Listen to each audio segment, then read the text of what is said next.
Hey everyone, this is Duncan Laurence. You can now check out my interview with CreativeDisc.com, the number one music website in Indonesia.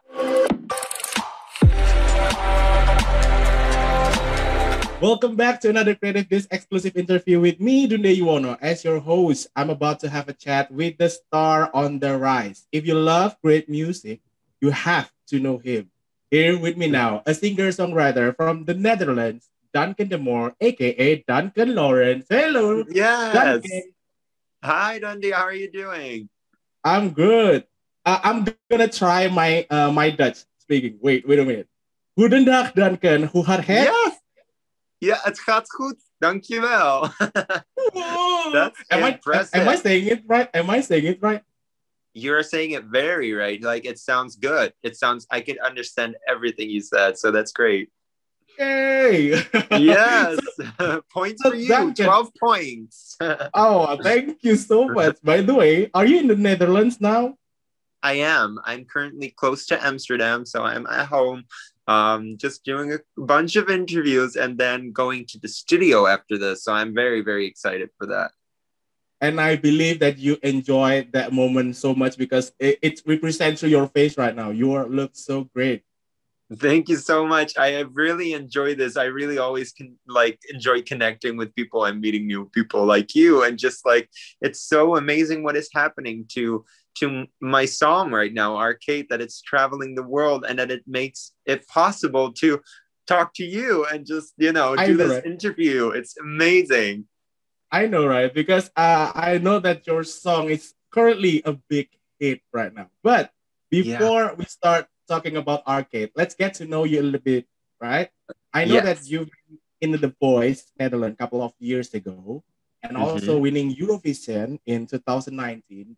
But let's take a look back to where you decided to join music. How's the story? Sure. How's the story, man? So I was a small town boy growing up in a very small town, and there wasn't a lot of theaters or music schools back then. We had a local music school, but it was a very dusty old one, and I like to spend time there, but I truly had to fall in love with music myself, and I did that every Wednesday afternoon, because I spent my Wednesday afternoons here in Holland. All the kids are free on Wednesday afternoons every single week. So my grandma used to take care of me on those afternoons, and she had an organ at home. And because I was only 4 years old, I'm way too little to play the bass notes with my feet and at the same time play the keys. I truly just treated it as a piano and just played the keys. And everything I heard on the radio that was played on the radio, I tried to play it myself. So I fell in love with music and making music and singing at a very young age.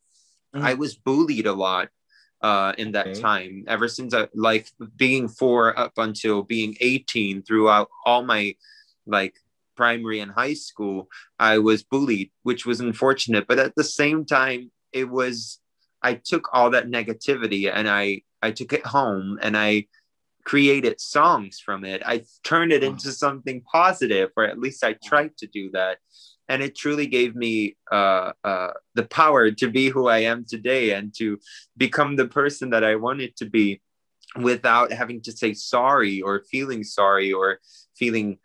awkward towards anyone. And I am forever grateful towards music that it shaped me into the person and the musician that I am today. That is so inspirational because from the boy until now, you learn so much about music, right? But is it the obvious career that you'd like to jump into since the first time you know music, though? Actually, yes, it is. It's been always on my mind ever since I started making music. I wanted to become a professional musician, and I didn't care if my music was listened by 10 people or now by millions of people. Of course it's nice, and of course I will always work for that and fight for that and write music. But to me, eventually it's about that essence, about music, and it's always been music first. And to be able to be making music every single day, to be able to hopefully make people happy in the world and maybe inspire them by my lyrics or my music, and to be able to do whatever I love and to be whoever I want to be is the biggest gift you can have in this life. It is, because we only have one life, and I can live it the way I dreamed of it. And that's so, so beautiful. I'm so thankful for that. That is so true, because we live in life that we had today. So we have to make it work, and we have to live the best out of it, right? And we can only do it ourselves because we're the ones living it. Yes, so true. So Duncan, like I said before, in 2019, you won Eurovision by singing the song that you wrote. How do you feel about that? I mean, your song become the song of the year in Eurovision 2019. How is the feels right there? It was amazing because before I was asked to join Eurovision, I was unknown. No one knew me. I was working at a restaurant, trying to get everything, trying to make ends meet, as they say, and just to pursue my dreams in music and to write songs. And I was basically writing my songs from my bedroom, just like now in quarantine. But I was just writing songs from my bedroom, and I did not know what to expect, because after participating in the Voice of Holland, I really truly decided to step backstage and find out who I was as a musician, as a songwriter, because I've been singing covers on that show, and that wasn't me, because I'm a songwriter. I love writing songs, and I love singing my own songs. So I took a step back. I wrote Arcade in that time. And then all of a sudden, my old coach from the Voice of Holland called me and said, "Hey, that song that you just added to our Dropbox, Arcade, are you going to do anything with it?" And I said, "I think it's going to be my first single." And I was so happy with it that she liked it. And she said, "Then we need a plan. Would you love to do it at Eurovision?" And I was like, I'm not famous. So I don't think I'm going to get asked for Eurovision. Right. And a couple of weeks later, they said, "We want you to go to Eurovision and represent the Netherlands." And it was incredible. That truly, to me, was the start of something bigger. And when I went to Eurovision and the odds were looking better and better and better, I just put on my A game. Every single interview, every single thing that I did, I was like, I'm going to do this. I'm gonna, show the world who I am and show the world that I'm here to stay. And that's when I won Eurovision with just a piano and just a song and a voice. And it was such an amazing experience. And actually a year later, all of a sudden my manager said, "Hey, you have to take a look at what's happening on TikTok." And that's when it truly took off. Right. Because unfortunately in Indonesia, we don't have a chance to witness Eurovision live. But I saw your performance through the YouTube, and it's so amazing. You did so simple but so touching. I mean, the message of the song, it's you're sending a great message in there by your performance itself. That's the thing that makes you a great winner for the Eurovision 2019. Wow, thank you so much. I really appreciate that. That. So since then until now, here comes the number. Arcade already played for more than 250 million streams on Spotify. Yes. And more than 30 million views on YouTube. Such a huge number, I must say. Yeah. But tell us more about Arcade. How do you come up with the idea? How do you, deep dive into that song in particular?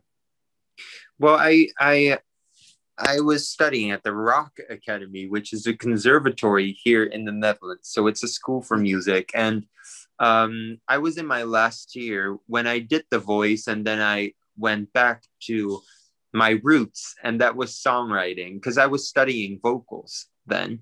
Yeah. And I was like, I truly, truly love writing songs. So let's focus on that again. And I got so happy from it. But one of the stories that was still in the back of my mind always was the story of a friend of mine who passed away when I was younger. And she was a friend of the family. She was a bit older than me, so I was young, and she was kind of like in her 40s, 50s. And she passed away. And unfortunately, a few years before that, she had split up with the love of her life. And on the day she passed away, she kept looking outside of the door, and she kept staring outside of the room in the hope that he would come to say goodbye, but he didn't. And that unanswered love was so striking to me, and that it just, you know, grew, and it touched itself into my mind, and said like, in that moment, I said like, I'm gonna write a song about this, because I always have took the negative and turned it into a song, and turned it into something comforting and positive and hopeful in the shape of a song. I wanted to do that with Arcade too. And if you listen closely, you can hear her story combined with my story, the small town boy who moved to the bigger city and chased his dreams. And I combined those two worlds, and that's how Arcade came to be. Oh, that's a great story. And I do believe that she is proud of you right now, because the song achieved so much greatness in it. Because I wonder, how is the process of writing a song from your point of view, Duncan? Because I know that a lot of artists like spending time writing a song just to, express themselves, just to clear their mind, just to take away the insecurities from their self. But how is the process from you? Is it the same with them, or anything else that you do?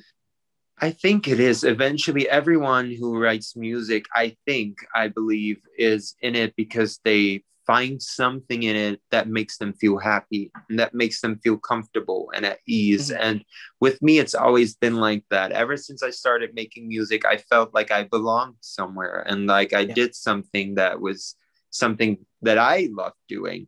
And I am still in this because I love to inspire people, but at the same time, I love to make music just for the sake of feeling happy, feeling comfortable in my own body, feeling nice in this life. And it's so amazing when those two worlds combine like they do now, where my music is being picked up and appreciated by so many people, and listened to and shared with so many people. I feel like in these weird times of Corona and quarantine, I can actually connect with people through music. And seeing that happen has made me feel so like driven to write new music and to put out as much music as possible. I'm actually, after this interview, heading off to the studio to record new vocals, to make new music. There's going to be a lot of music this year and in the next year. So stay tuned, because it's going to be amazing. I can't wait to share it with you. You are so productive. I mean, that's a great vibe that you had in there. So thank you. Inspirational. I mean, I never had a chat with an artist before that so into their work, so into their passion, and it's struck me at, like lightning. So I'm inspired right now. I'm started right now. Pick up that pen. Write a song right now. Okay, so I have a little more time now. So can we wrap up this interview by, is there any message to your Indonesian fans who happen to know you through this interview or through the podcast? Well, first of all, I really, really want to thank you for all the support you have shown so far, but also just everything, like sharing my song, listening to it, showing love on social media. And I hope one day we can turn that into meeting each other real life. And I'm going to give you all the biggest hug ever at meet and greets or whatever, wherever is possible, when it's possible and the world is healed a little bit more. I cannot wait to visit you guys and see you all in real life. Let's go. I cannot see you in person as well, and we can catching up a little bit and update your life. I mean, we can share our experiences, Duncan. Thank you so much for your time. Yes, let's do that. Thank you so much for your time, Dundhee. Thank you so much for this interview. It's been a blessed, man. Thank you so much.